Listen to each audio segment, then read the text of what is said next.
Toko Cakra di Jalan Gajah Mada, Tabanan pada Minggu 6 November malam mengalami kebakaran. Akibatnya, hampir seluruh barang-barang yang ada di toko tersebut seperti barang elektronik, sepeda, serta peralatan sepeda lainnya ludes terbakar. Kepala Pelaksana BPBD Tabanan, Inyoman Srinade Giri menyebutkan, peristiwa kebakaran terjadi pada Minggu malam pukul 22 WITA.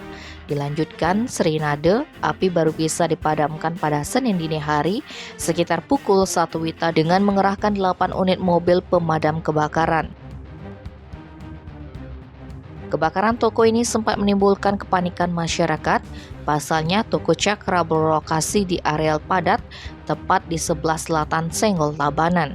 Bahkan toko yang berdekatan, yakni toko Samudra yang menjual karpet, langsung memindahkan barangnya sebagai antisipasi. Dilanjutkan Srinade, dari keterangan saksi di lapangan, kebakaran diduga terjadi karena adanya percikan api di lantai 3, selanjutnya api menyebar ke lantai 2 dan lantai 1 toko. Sementara itu, Kapolres Tabanan AKBP Renevli Dian Chandra menyebutkan, hingga Senin siang, pemilik toko Cakra, Alan Wijaya, belum bisa dimintai keterangan karena masih dalam keadaan syok dan masih menjalani pemeriksaan di Polres Tabanan.